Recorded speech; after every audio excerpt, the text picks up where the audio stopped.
Ladies and gentlemen, it is Thursday, March 4th, 2020, and it is time to get nerdy. Welcome to episode 179 of Two Nerds in a Pod, the nerdiest gaming podcast in the multiverse. I am Maction, and I have my fellow nerd and connoisseur of comedy, not just the first option, but the best option, Mr. Lomgaluka, also known as Mr. Nice Guy 425. And we are here to bring you an hour in the nerdiest stuff related to video games. A quick shout out to our returning sponsor, Game Insider Magazine, for sponsoring the show. Mr. Nice Guy, how the heck are you, man? Dude, I'm doing all right, man. I'm hanging in there. I'm ready to get out of the house more frequently and do what I do, man. And just be out doing my thing, man. But I'm good. Other than that, I got no complaints, man. Nice. Snow is melting here in Illinois. Just doing my thing, man. Not too much exciting to say. Well, I mean, I think that's exciting. Even if you don't, I think it's exciting. What's new with you, man? What's new in your life? Man, what is new in my life? I live a very uninteresting life. Frankly, I don't think I could compare with you or most other people. Really, it's just sort of the same stuff. I mean, the weather's getting nicer. There is one thing, though. Okay, tell me. What's up? What's up? Mrs. the Mac and I, we celebrated 1 year of living here, where we are now, in rural western Nebraska. Time flies, man. It doesn't seem like it's been that long. Well, it doesn't, and yet at the same time, it seems like it's been the longest year of my life. Really? Okay. We moved here. I like to joke that we moved here. It would have been the 2nd, so when we normally would have recorded. But I like to joke that we moved here the day before toilet paper ran out. Okay. As it so happens, we decided to celebrate 1 year by having ourselves a little fire and burning something symbolic of our first year. And I struggled a lot to find something symbolic of the first year to burn in order to say goodbye 2020. But I found it. A news article from the Washington Post, dated March 2nd, 2020, talking about panic buying and toilet paper and all that. So yeah. It was the perfect symbol for the last year, and more specifically, that snapshot moment in time of when we got here and that time thereafter. So, had a little fire, burned that, and kind of said goodbye to the last year in, I felt like, what was an appropriate way. But that is honestly the only interesting thing that's happened to me, I think, since we got together last. I'll try to be more interesting in the future, is what I'm saying. No, dude, you know what? I've just been doing the regular stuff, which is playing games, watching shows, and just quarantining, right? Even though I haven't caught anything. So I have nothing exciting to say until we get to that segment of the show. So Mac, on that note, I say we do what we do best and hop right into that gaming news, my friend. What do you think about that? Let's do it. Ladies and gentlemen, boys and girls, this is episode 179, Mac, of Two Nerds in a Pod. We're 179% of the way to 200 episodes. Not really. But anyway, dude, this first story is one that I think is super cool, and we have some people in the chat who are PC gamers. So if you don't know about the Aya Neo, you're about to. This is from notebookcheck.com, and it says, it doesn't have an author on there, but it says, a few months have passed since Aya unveiled the Neo, a handheld console built on AMD's Ryzen 5 4500U APU. Since then, the Aya Neo founder has been shown to average 30 to 35 frames per second in Cyberpunk 2077, albeit probably at minimum quality settings. The Aya originally chose to sell the Neo founder in China, but now the company has announced that it will be releasing the device globally via Indiegogo. There's some typos here. Mac, bottom line, I sent you this article in advance. This thing looks like a Nintendo Switch, kind of, but it has more buttons. It's more sleek. The controls do not come off, and it's basically a handheld PC that you can use for gaming, you can use for whatever. It's going to cost $699. What do you think about the price point and the usefulness of something like this. Well, my initial knee-jerk reaction would be to say something like, well, I mean, why buy a handheld PC like that when I could just put together a PC for that kind of money? Which I can't really, Yeah, you can't. and especially because graphics cards have had their prices driven through the roof.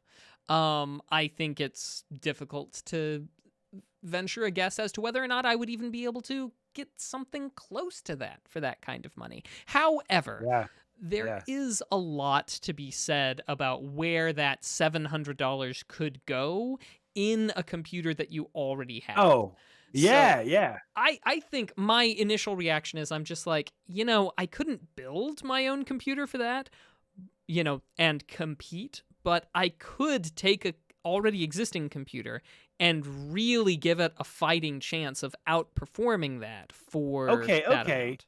But do we think that that's what they're trying to accomplish? I think that this is more of a novelty item, right? Like this is not for someone who doesn't have a PC. So who is I it could be for wrong. then? I think it's for someone who has a PC and also has too much money and wants to be able to do these games on the go or But do them in bed, but right? then again, isn't that accurate of almost everything? This is for somebody who has X and too much money? I don't know if it's accurate for everything, but for stuff like this, like for electronics, for tech, yeah, for sure. But I don't think that this is meant to compete with your desktop.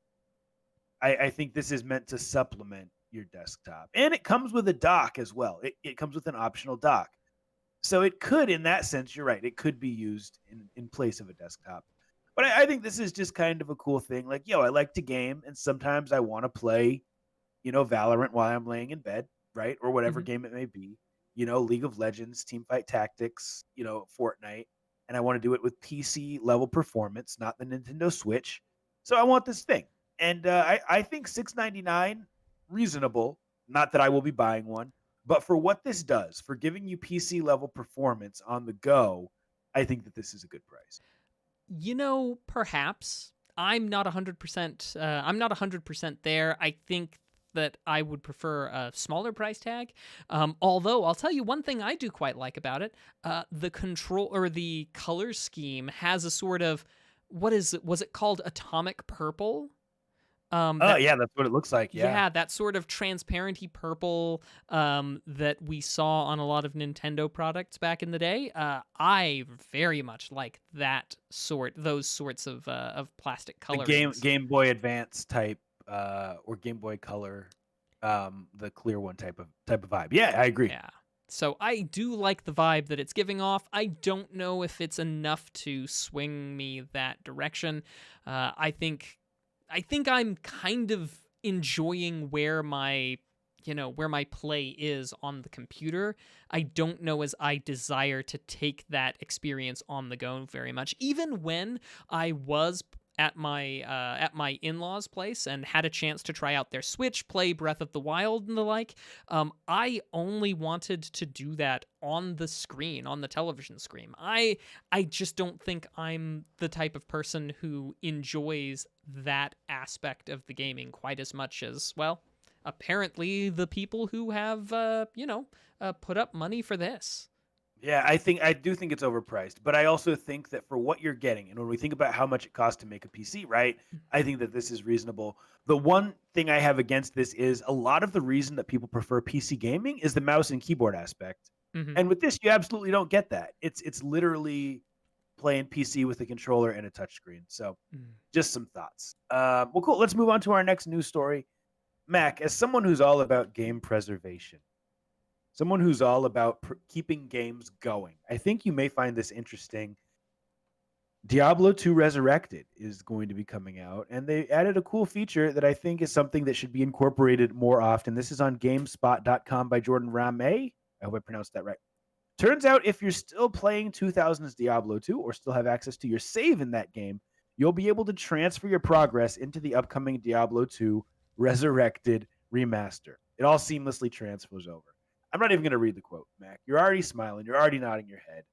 It's self-explanatory what this story is about. What are your thoughts? Stay a while and listen. Sorry, that's a yeah. Anyway, I love it. As a matter of fact, one of my favorite games of all time would have been Quest for Glory 1, so you want to be a hero.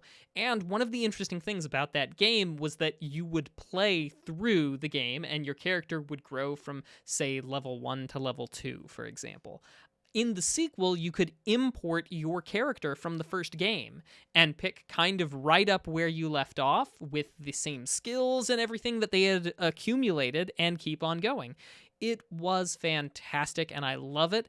And granted, this is, Diablo 2 Resurrected isn't going to be a sequel, right? It's going to be a It's going to be a remaster. remaster, right? But Right. being able to bring that character in from the older game is just glorious. It tickles my heart. I love it.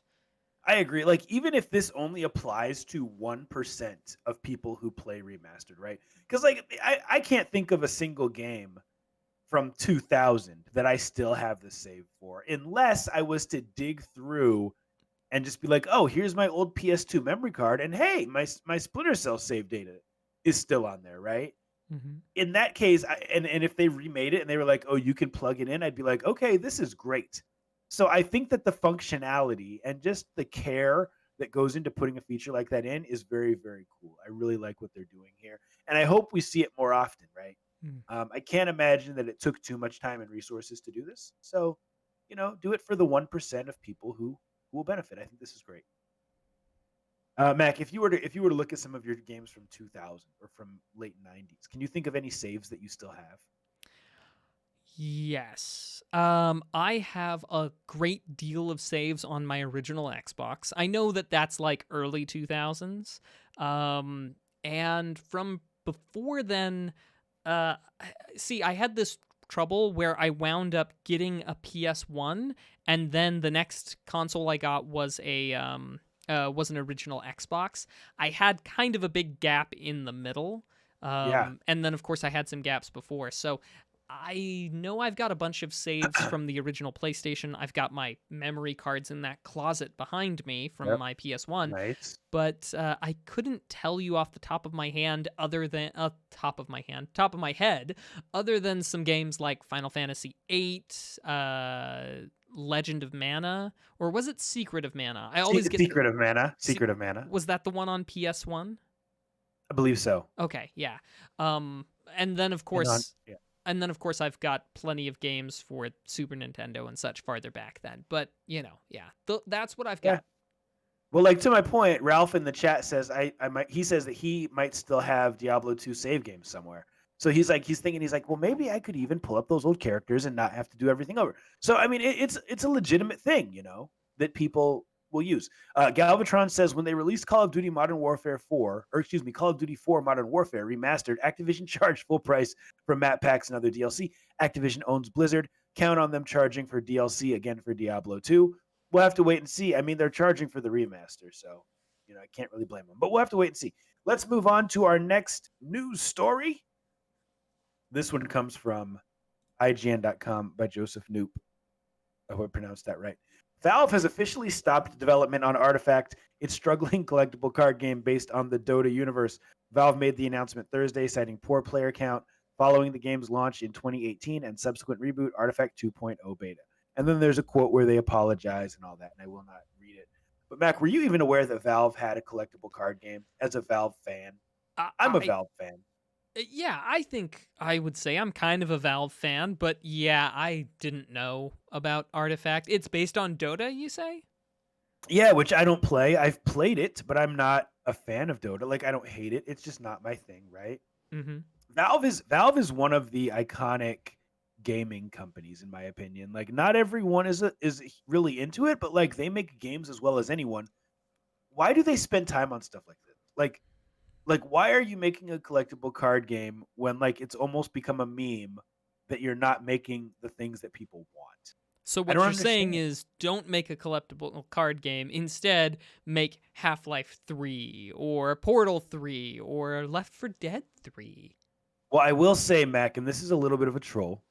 They did make Half-Life 3, and it's phenomenal, and you've got to come over once the pandemic is over and play it because it's really, really good. Okay. But no. But to your point, like, yeah, why don't they make any of these games that we've been asking for, and they spend time on this stuff? Now, you can do that when you have money, I guess. But Valve, come on, give us. I guess we're not going to get Left 4 Dead 3. We're going to get what's that game? Back for Blood. Mm-hmm. When that comes out in June. Speaking of that, segue. Are you going to pick up Back for Blood, or because you played the beta? Are you into that or no? I did play the beta. I did give them some feedback on the beta and said that the controls were not especially well elaborated on. I would have liked for them, before they threw you in, to have given you a chance to get comfortable with the controls. Because I was playing, and I was playing with people who had already played before. I was really dragging my team down because it was stuff like, oh, I think this is the button for interacting. You know, it was a lot of guesswork that I didn't have to do in Left 4 Dead, and that I don't know. I felt like it deserved something to ease you into it. Yeah, So for sure. I might consider going Back for Blood. Yeah, me too. It looks like it'd be a lot of fun. I don't know how much longevity, but it looks like it could be fun. Yeah. Well, let's move on to a couple other news items. Mac, I stand corrected. So you may remember last week when I talked about the PlayStation VR. Mm-hmm. Um, I said, why are they announcing this headset when we don't know anything about upcoming games? We don't know anything about, the dev kits have just gone out, and I think this is silly. Well, they kind of mitigated that this week by announcing a few games for VR. Here are some of the ones that they announced that are going to be coming out for PSVR in 2021. Now, granted, this is not going to be on the new VR, right? This is going to be on the existing PSVR, but still, they're making an effort. Doom 3 VR Edition, Song in the Smoke. Now, Mac, would you ever play Doom in VR, or would that creep you out too much? No, I Like don't think that would modern creep me out. modern day Doom, not pixelated Doom, but like modern day, like real graphics, blood in your face Doom. It wouldn't creep you out. Me neither. Fracked, which looks fantastic. You play as a hero who's stuck inside a mountain fracking facility and must fight against an army of enemies. That sounds cool. I Expect You to Die 2, Zenith, and After the Fall. So, Max, 6 VR games announced in one day. I think VR is taking over, man. I think, and we were talking about this because I played some VR with a couple of our viewers this week. I think Mac needs to start researching the Quest 2 and consider that as an option. Perhaps. I mean, I'm less inclined towards some of the headsets, more inclined toward others. I want a wired solution rather than a wireless, and I want something that I mean, Not. sorry. Go ahead. Well, I was going to say that when I purchased my graphics card for my computer, I did so with one that was right at the at the beginning of VR, and it was one of the AMD, the Radeons, what have Yeah. you, that was supposed to be capable of doing VR, of pushing VR. So not that I was suspecting that I was going to get VR, but just wanted to have the options open. And much in the same way, the next time I do a refresh, I'll probably be slowly approaching that line, little by little, piece by piece. Yeah, so if you don't like wireless, then the Quest 2 is not for you. Also, if you don't like Facebook, the Quest 2 not for you. Um, I'd have to do some research and see what the best option is. We'll talk about that offline. But that's it for our news for the week. All right. Well, now that we've looked at what's going on right now, let's take a little look into the past. We like to call this video game history. And so we're going to focus on some games that came out this week that are either important to gaming as a whole or maybe just important to us individually. And we start off with one that has a near and dear, a special place in my heart, released in 1996 for the PC, Civilization 2. Mr. Nice Guy, was Civ 2? No, I see you nodding. Not my thing, but I also respect like how great it was. It Right, I'm really, familiar. it really was good. It had a lot of interesting things going on. I loved the technology tree idea in the Civilization games, Yeah, and as a matter of fact, well, no, I'll put that one to the side. short story about Civilization 2. Loved the game.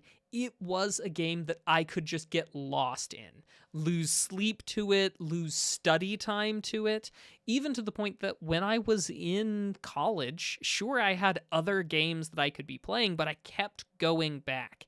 It got so bad that I did look at the clock one day and I was like, oh, I've got a final I should probably go to. I said, but no, these Byzantines have it coming. And so I skipped the final. Now, I still passed the class because it was one of those where it was like, there are 5 exams and they dropped the lowest. And, so I wasn't worried. I still got an A. But after that day, I took a long, hard look at myself and I said, that shouldn't have been a decision I thought it was okay to make in the first place. And you had an intervention for yourself. I did. I had a little intervention. I stood in front of the mirror and I said, Mac, because that's what I call myself. Mac, you gotta keep it together. And that was the last time that I blew off a final. But it was Civilization 2. It had a hold on me. And so it's important to me, and it's played a role. Another one that is infamous, perhaps? No, not the game Infamous, but rather the 2004 release for the original Xbox of Ninja Gaiden. Now, Mr. Nice Guy, wait a minute. Are you a Gaiden or a Gaiden man? I think it's Gaiden. Okay. Ninja Gaiden. We'll go with that for now. Oh, wait, or is it Gaiden? What do I call it? Now you got me confused. Yeah. Now, I thought you said that typically that's not your type of game, Ninja Gaiden. Oh, yeah. It's not typically my type of game. Ninja Gaiden, tell you what, I'll go Gaiden, you go Gaiden. We'll hedge our bets that way. Ninja Gaiden. There we go. So you're Gaiden, I'm Gaiden. So Ninja Gaiden, right? Infamous because of the sheer amount of frustration and anger that people had with that game. Hard as nails. Very much in keeping with the NES offerings and the like. But the reason why I mention it is because you're right. It's not really my type of game. I have a copy, and maybe one of these days I'll go back and play it again. But I watched a cousin of mine, actually, he was playing it and snapped off a thumbstick and then broke the controller. He broke the controller playing Ninja Gaiden. And, Wait, an NES controller? No, for the original Xbox. Oh, got it. Yeah, I'm yeah. totally... Oh, no worries, man. No worries. So, but he broke the controller. First broke off the thumbstick, and it was just astonishing. It was something that you hear about, right? It's kind of like, oh yeah, gonna break a controller, you're so angry. But I literally saw it happen to this game. It was a moment of video game history, at least for me. In 2010, we saw the release of Mega Man 10 for the Wii. Nowadays, wow, it's been that long. It has been. Nowadays, you can play that game via the Mega Man Legacy Collection that's on Steam and even on Switch and the like. But for a large chunk of time there, the only way that you could play Mega Man 10 and 9 for that matter were on the Wii. So I went so far one year to buy a Wii just for that. Thank goodness I got it in time. Well, and then I want to talk about the last one, and I want to touch on this very briefly, and mostly as a way to say that we're going to talk more about it next time, a little bit more in depth. It's something called the SCUM engine, SCUMM. Yeah. Oh, familiar? Simply because it's an option on RetroPie. You can put games on the SCUM. Yeah. Nice. Yeah, we're going to talk about it a little bit more. It was released this month, so I feel like we've got some wiggle room. But, be aware, for episode 180, Video Game History, we're going to talk a lot in depth about the SCUM engine. What it is, what it does, why it's important, how long it lasted, and, why some of us have such fond feelings about it. But with that little teaser, with that little bit of bait in the water, prepare yourselves for that next time. And that's been Video Game History for at least episode 179. Let's talk about the topic of the week, where we talk about something relevant in gaming and give our opinions on it. This is from brr, brr, brr, brr. Dude. We need to get one of those air horns. Those are actually pretty dang annoying. Those things. But anyway, Luke Plunkett, Kotaku.com, shared this story about the new rumored Nintendo Switch. Now, Mac, this has been something that's rumored for a long, long time. Like, this is not the first time we've heard of this, but more details keep coming out. It says last year, Bloomberg reported that a new model of the Nintendo Switch would be out sometime in 2021. Today, they're reporting some more specific details, like the size of screen and some 4K news. The original report was very light on details, saying only that Nintendo has looked into including more computing power and 4K high definition graphics. That has now been clarified to say that this new model will feature an OLED screen made by Samsung, which will be 7 inches across. Current Switch models are 6.2 and 5.5 for the regular light, and feature a 720p resolution. Now, it does do 4K when it's docked, and also it's just going to be bigger. They don't say anything about battery life. But man, like, I want to know from the chat, and I also want to know from you, Mac, like, you don't own a Switch yet, but you had a good experience playing it, playing Breath of the Wild. Do you think it needs a refresh? Well, And do you think it's going to do well? Go ahead. okay, so does the Switch need a refresh? Maybe. And I want to say that we talked about this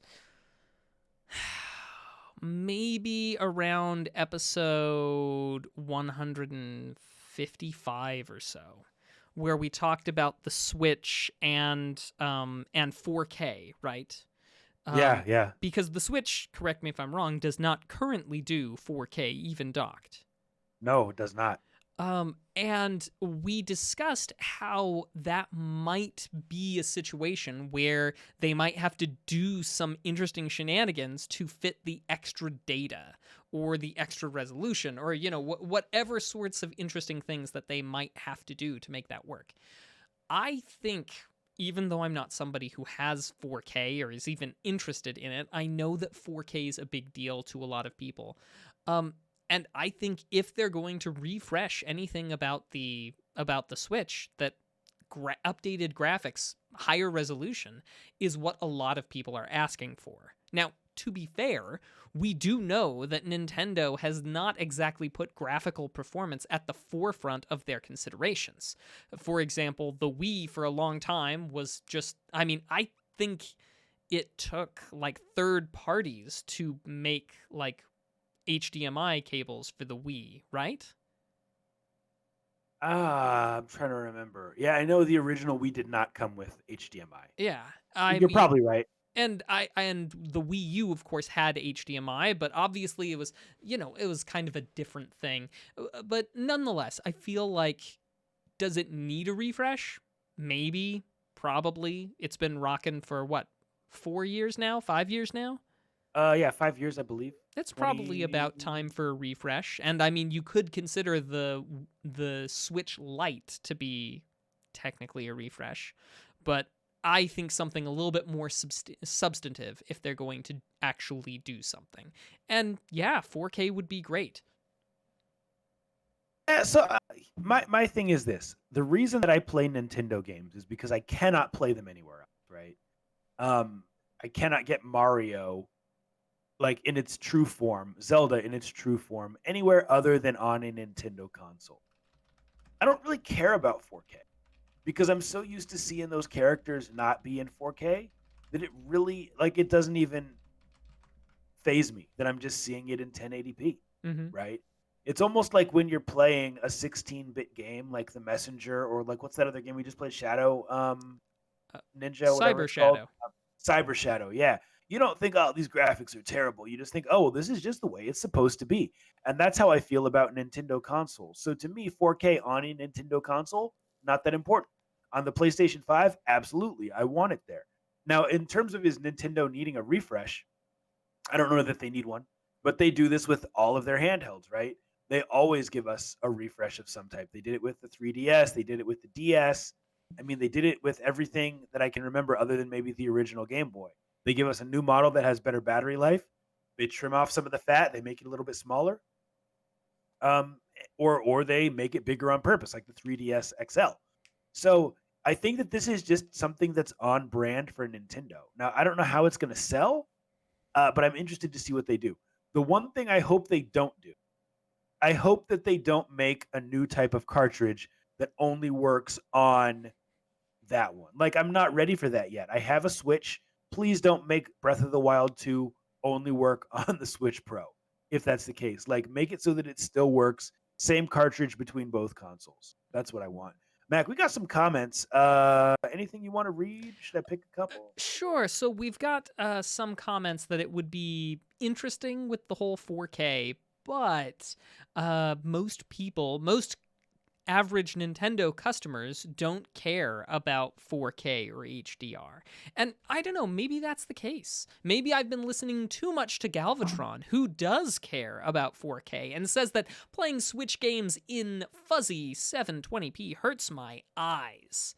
But then again, maybe Galvatron is indeed in the minority and most Nintendo customers don't care about 4K. Well, let me just tell him the 720p on the Switch Pro is still going to apply on the handheld, right? You're not going to have 4K on the handheld screen. Only when it's docked will you be able to play in 4K. Sure.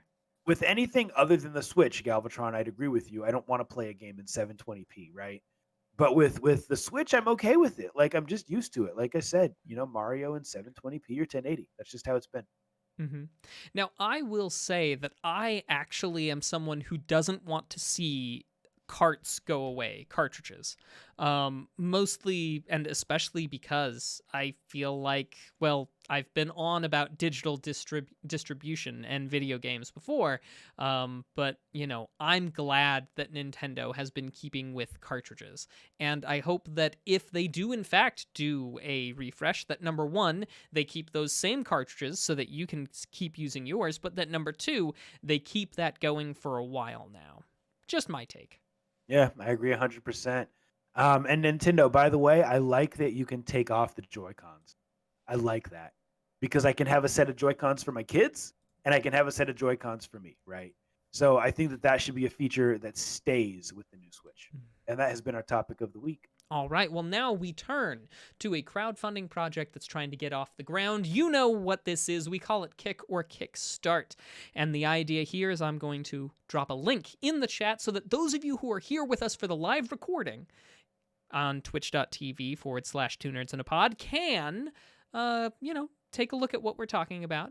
We'll weigh the virtues and the vices, and at the end, Mr. Nice Guy and I will say whether or not we think it should be kicked out of here or whether we think it should be kick-started. And we encourage all of you to join us in discussing what you like and what you don't like.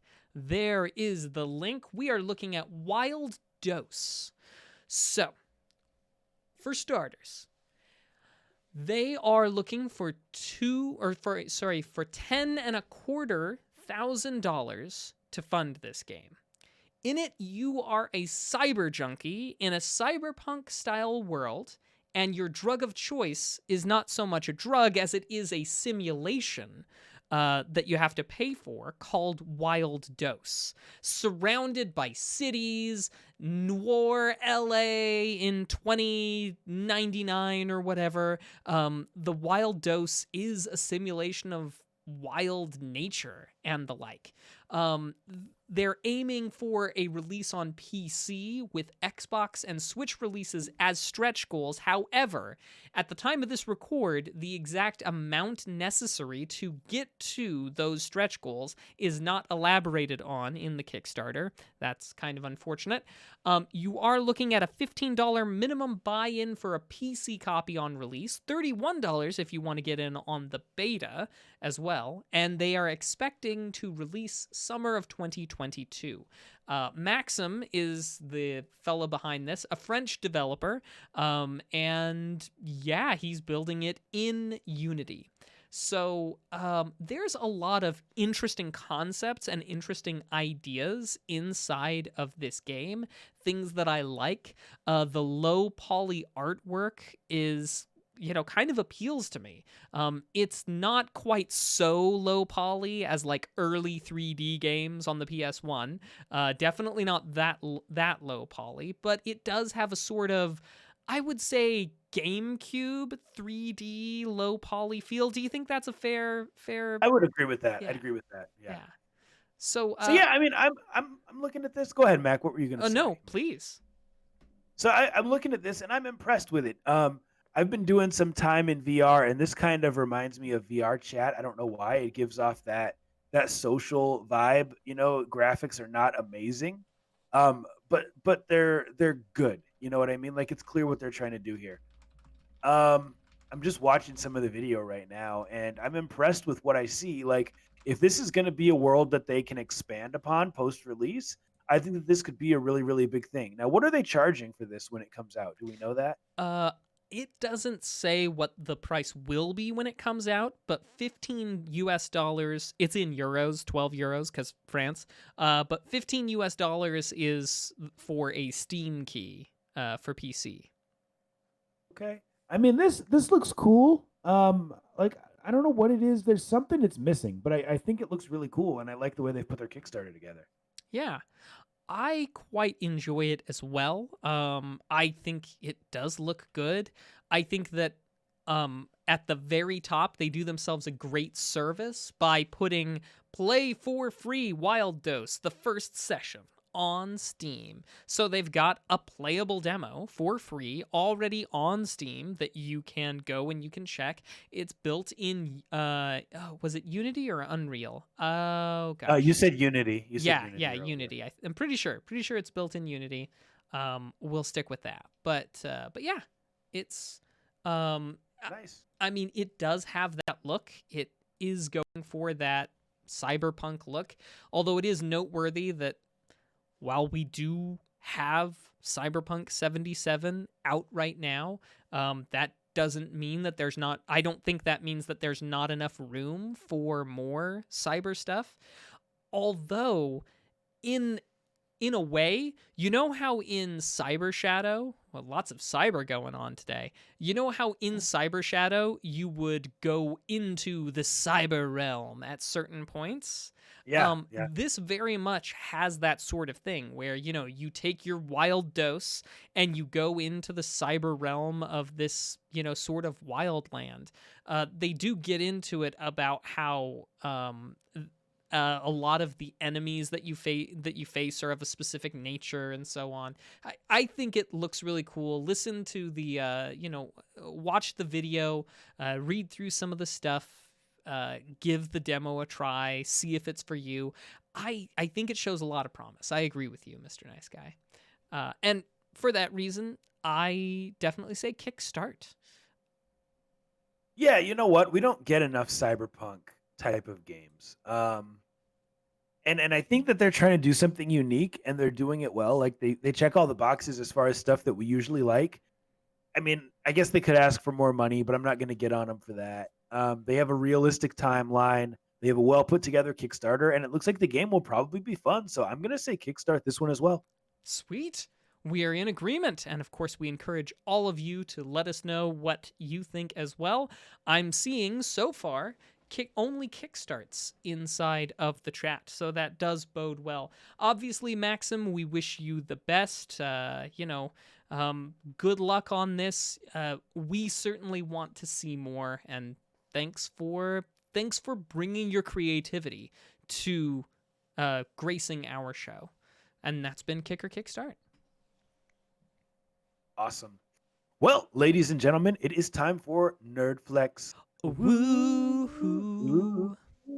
A segment where you, the viewers, try to stump the host, and sometimes y'all are pretty good at it. If you're here live, you do have a job to do. If you'd like to get a multiple choice video game trivia question in the chat, now would be the time to do that. Mac, do we have any announcements? Are we doing a trivia test bank this week? Well, we do have a sound test. So obviously, there are several sound tests that are still unclaimed. You can find exactly which ones inside of the Discord, so feel free to take a look at that. That's pinned. But listen up. Now, do keep in mind that if you want to hazard a guess, remember to listen carefully and go to Twitter and tweet at 2NerdsInAPod with the hashtag SoundTest. Identify this episode 179, and give us your best guess as to what sound this is. The winners will be graced with perhaps a perler, perhaps a pin, celebrating this podcast, 2 Nerds in a Pod. But listen up, and good luck. You'll need it.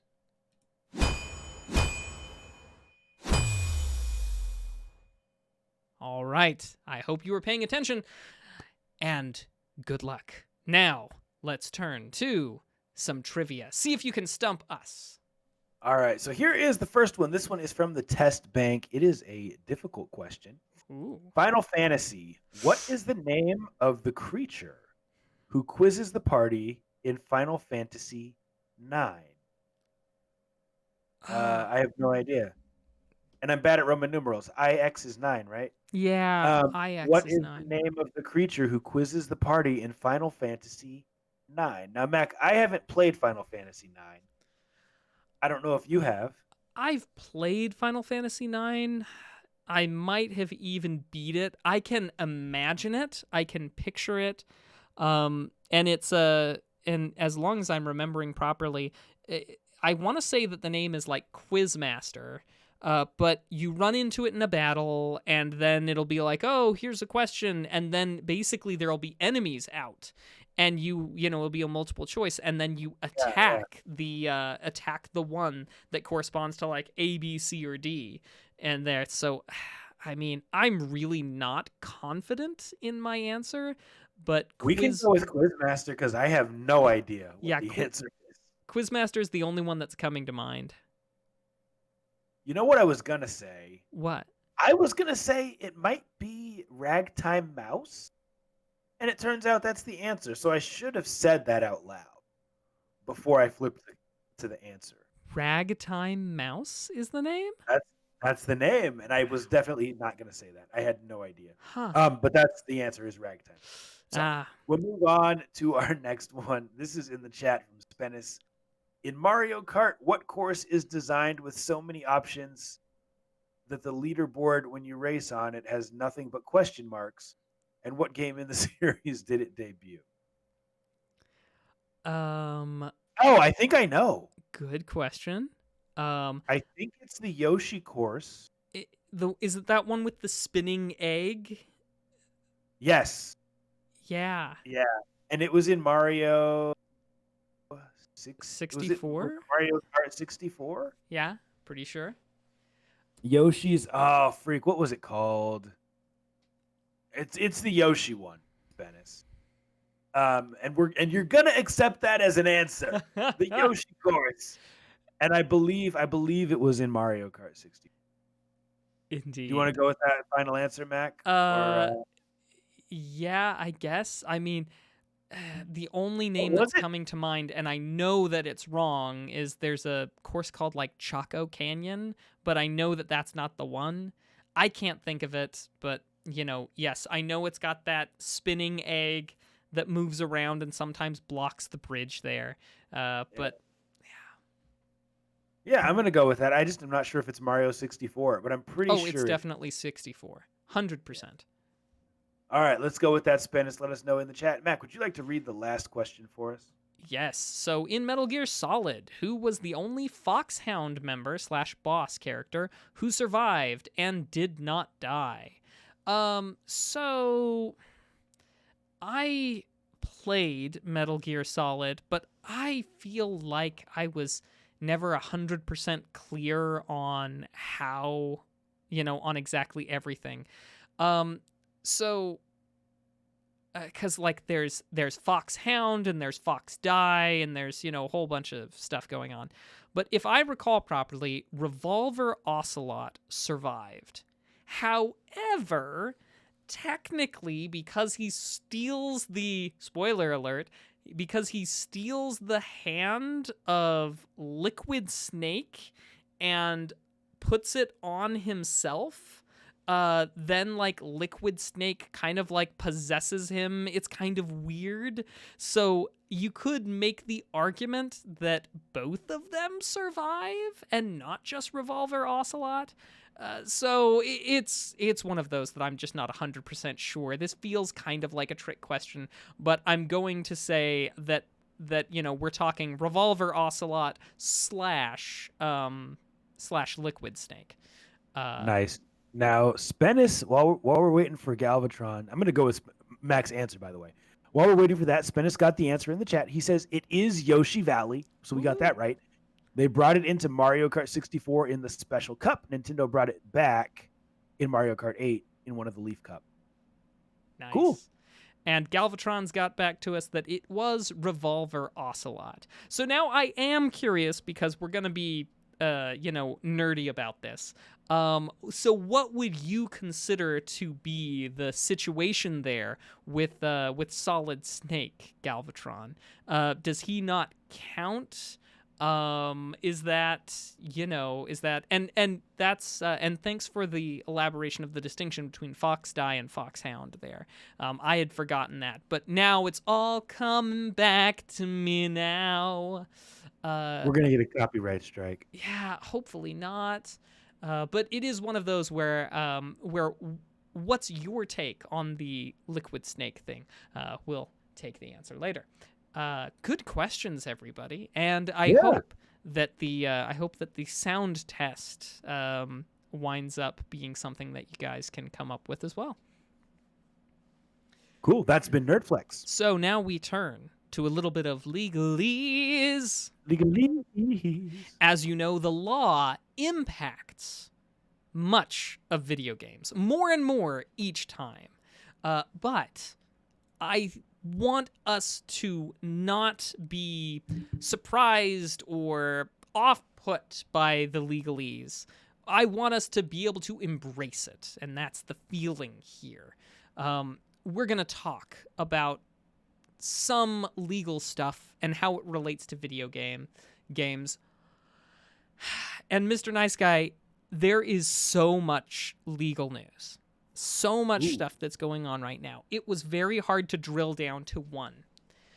But I've decided that I want to talk about what I think is the most important development. And unlike usually when we talk about legal stuff as it relates to the United States, this one is purely a European Union thing, but it's gonna make a big difference. So, companies that sell computer devices, computer electronics rather, companies that sell consumer electronics in the European Union are now required to provide the ability for their electronics to be repaired for up to 10 years. Now, the European Parliament recently enacted a stronger right to repair rule on electronics. Now, what does this mean?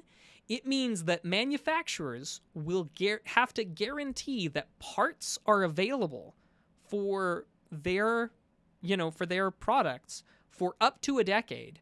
However, depending upon the nature of the consumer electronic, it might only be available to professionals, like professional repair companies. So that's one thing. You're guaranteed that for at the very least 10 years, you're going to have parts available for whatever it is you purchase. Additionally, newly developed devices will have to come with repair manuals and be made in such a way that they can be dismantled using conventional tools. Now, these two requirements are ostensibly in order to facilitate recycling, so that a recycling company who's, getting rid of this electronic waste, presumably, can do so without needing specialty tools or without needing specialty training in order to get into said consumer devices. Now, one other thing that's also put in here is that to combat planned obsolescence, manufacturers are going to be required to state how long a product is expected to work and repair it if it breaks down earlier. This differing, of course, by warranty, which, I mean, who among us has not had a device, an appliance go past warranty and then break down and then, oh no. But as it stands, all these changes, right, are meant to apply primarily to appliances, consumer devices in the sense of appliances. However, these same requirements are expected to be extended to include smartphones, laptops, and other consumer electronics sometime in the next few years.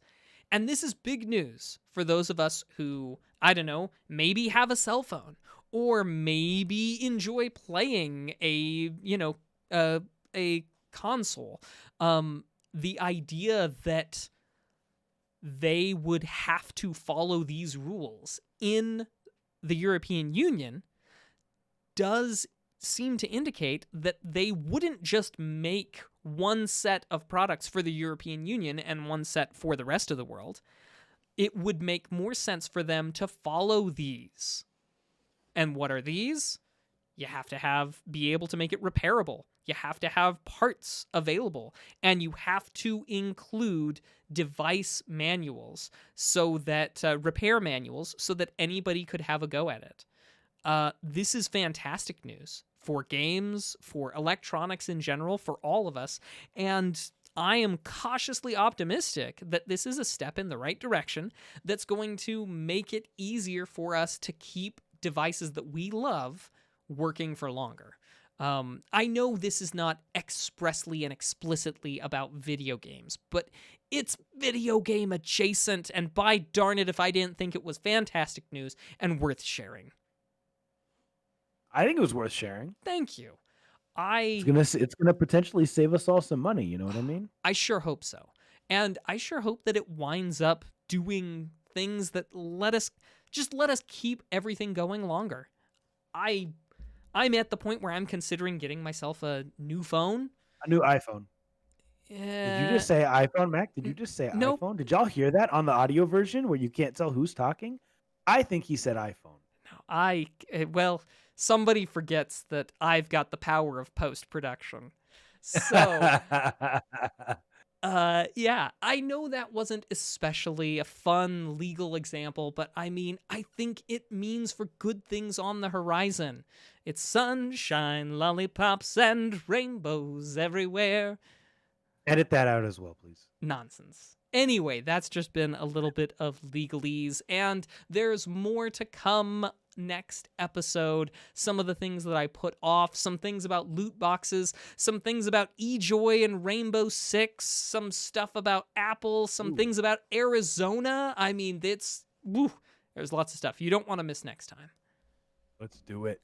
Well, ladies and gentlemen, thanks for tuning in to episode number 179. But before we go, we have one last segment called What We've Been Watching and What We've Been Playing, where we talk about just that, the cool, nerdy stuff we've been into on Xbox, PlayStation, mobile, Switch, ROMs, everywhere. Same stuff we've been watching on HBO Max, on YouTube, on Hulu, on Netflix, on all those services, and maybe even on your old school VHS tapes. If you're here live, you got a job to do. Let us know in the chat right now what you've been watching, what you've been playing. Mac, why don't you tell us what you've been into, man? Well, I've been watching Dark Crystal, Age of Resistance, I think it is. That's the Netflix Dark Crystal one that was put out, I think, a couple of years ago. I'm enjoying it. They do some really good work with those puppets. I've also been watching, there was a documentary recently about some, I don't want to give it away because it's one of those true crime stories, but that's the thing. If I tell you what it's about, then maybe I'm giving something away, but the title of it, includes the word murder, and it's Murder Among the Mormons, and it was a thing that happened in the early 80s. Interestingly enough, before watching it, I had already read a lot of the interviews, the witness interviews, and the legal and the court case. So I kind of knew what was coming from the beginning. But it was interesting. I kind of liked it. I was sort of in between. My favorite thing happened in the last episode when they did a lot of explaining how it was done. And so that was very enjoyable. Also, over the weekend, I watched WandaVision. What? Are you all caught up? I'm all caught up. Nice. Well, I don't know if you still have access, but this week is the finale. Indeed. Comes out tomorrow? Yeah, in a couple hours it'll come out. Ooh. Midnight. Nice. Well, yeah, Yeah. so that's what I've been watching. As for what I've been playing, a little bit of Chasm. I've also played some Strider for the NES. I might be participating in a bit of a tournament. Well, not a tournament. It's a speedrun marathon. I might be participating in, but Chasm and Strider are the two games that I said I could speedrun, so I might be doing that. So yeah, that's me. Nice. Now I had a really good time this weekend. Mac, gaming, in my opinion, it's best with friends. I feel like it's more fun with friends, right? That's hmm why we do games every other week. You and I and Mets Girl and Ish Mobile. We do GURPS. And so this weekend I reached out to Uncle Ruckus and I reached out to Ish Mobile and I said, guys, let's play some Pavlov. Now, Pavlov is a shooter in virtual reality. It's the thing that makes it so great. It's like a super cheap game. It's like a $15 game on sale, right? You can get it, it's on sale frequently. Um, there's a lot of modding. So you have N64 GoldenEye maps, you have Call of Duty Nuketown, you have Halo 3, you have Halo CE maps that people have recreated, and they are brilliant. Like, you know how in Halo you can go on those little jumps that shoot you through the air? Oh, Um, yeah. yeah, they have VR, which granted it could make you sick, but it's amazing. So we did some Pavlov VR, we did some old Counter-Strike maps, we did a little bit on Nuketown, Call of Duty. We were just chatting the whole time and shooting each other and just had a really, really good time. It's like being able to go paintball with your friends in VR. So we did that. I also have been playing Ghost of Tsushima. I believe I will wrap that game up this week. Played some Among Us on stream, and it was an absolute blast. Some of the most fun I've had gaming lately. We got 8 to 10 people in from the community and just had a blast on Discord and played a bunch of games, and it was fun. And then Call of Duty Black Ops Cold War, and that's pretty much it for me. As far as what I've been watching, I watched the new Tom and Jerry on HBO Max with my kids. I thought it was decent. Um, Tom and Jerry, like to me, that's a staple of everyone's childhood. I love Tom and Jerry growing up. Um, what else? WandaVision, of course, and then I restarted watching the Boondocks, Mac. Hmm. So it's been a good week. What are people into in the chat? Well, I'll take playing. Rolf is playing Mad Games Tycoon 2, Minecraft, and Slay the Spire. Uncle Ruckus is playing Valheim, Satisfactory, Madden 21, Call of Duty Cold War, and Apex Legends. And Spennis is playing MLB The Show 20, Madden, Pokemon Trading Card Game Online, Super Mario 3D World, and Fall Guys. Oh, and also, Uncle Ruckus was playing Pavlov with Mr. Nice Guy. That is exactly right. Now, as far as watching, we got Spennis watching WandaVision and Hell's Kitchen. Great show. Uncle Ruckus is watching The Simpsons, which I don't know if y'all knew, just got renewed for 2 more seasons. I just read that today. He's also watching The Sopranos and Angels in the Outfield. It's a Man, I classic remember movie. that one. It's a great one. Like when they're just like all waving their arms, rooting on the team. I remember that scene from the movie. Galvatron watched Tom and Jerry on HBO Max. I did as well. He watched Coming to America on Prime Video. Had you not seen it before? And Shaquille O'Neal wrestling on AEW. I didn't even know that was a thing. Um, and then he also added some playing if you want to read. Sure, he finished Super Mario Odyssey, Curse of the Dead Gods, and Ninja Gaiden 2. Nice. Well, Mac, that's been our show. I think you want to take us home this time? Sure, thanks everybody for coming around. Y'all are the best. You're the best watchers on Twitch. You're the best listeners on podcast platforms. You are also the best game players on insert console name here. But above all, we just like spending time with you. Thanks for coming out. We will hopefully see you again next week, 8 p.m. Mountain, 9 p.m. Central, Tuesday. In the meantime, be excellent to each other and keep it nerdy. See ya. Deuces. Bye.